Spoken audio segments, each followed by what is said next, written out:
Hello there, my name's Michael Reese, and I hope that you're having a great day or great night wherever this video finds you, because I know that I certainly am.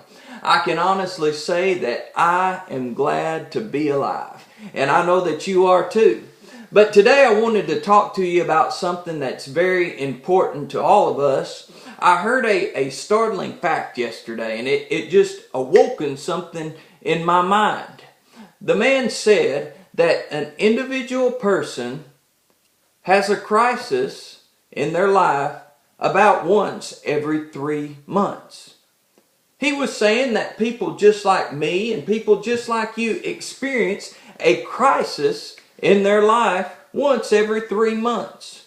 Now you may be looking at me and saying, well, that's not the case with me. Maybe you don't have a crisis once every 3 months. Maybe you don't have problems and difficulty every 3 months in your life. If you don't, amen. I am proud for you.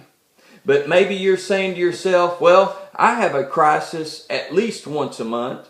Some of you may have big problems and say, I have a crisis every single week or every single day because of my job or because of my family, because of my marriage, because of my finances, because of where I live, the people are around me. You may encounter a crisis. Job said, let me remind you, in the book of Job, in the Bible, Old Testament, that Job was a man that was acquainted with crisis. He was acquainted with problems. He had all kinds of trouble that plagued him at one time, and he wasn't used to it. But he said these words, and I may not be saying it verbatim, but he said, man. And let me remind you that most of the time in the Bible when it says man, it's talking about mankind, not just men like me. But he said, man that is born of a woman is of but few days and full of trouble. Job said that you're going to have trouble. There was a famous psychiatrist that I read after at times, and he had talked to thousands of people who had all kinds of problems. They suffered from, they were bipolar and they had depression and ADHD, and they just had suicidal thoughts and multiple personalities, and he talked to thousands of them. And when he wrote his book, he summed up life as being a struggle. He summed up life as being hard. And it is at times. You have a crisis once every 3 months that seems to take you down.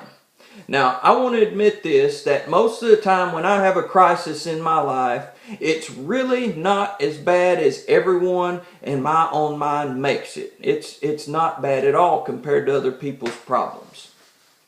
But let me encourage you today, be inspired today, that a man said something along these lines.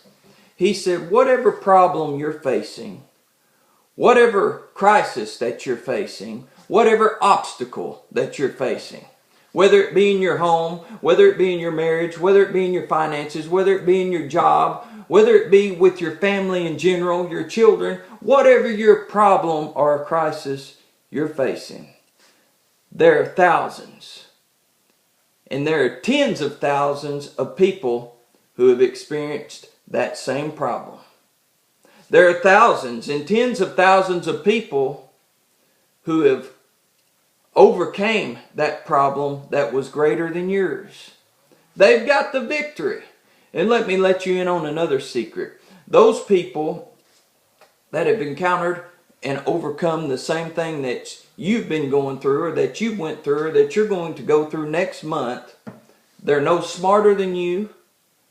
Their resources aren't better than yours. They don't have as many people supporting them as you do. So do you know what that should tell you about your problem, your crisis, your obstacle, your circumstance in life? It should tell you that if the thousands and tens of thousands of people who have already got past it and got the victory over it behind me can do it, then so can I. There's hope for you and I to get past our crisis. Forget about it and leave it in the past. But take a look at your crisis and learn from it and go on and say, I'm not going to let that plague me again. I'm not going to let that take me down again, because I have the victory. There's victory in Jesus Christ today. Hand your problems over to Him and work through it, and just believe in faith that God will meet your need and you can have the victory. I hope that you have a great day. May the Lord bless you.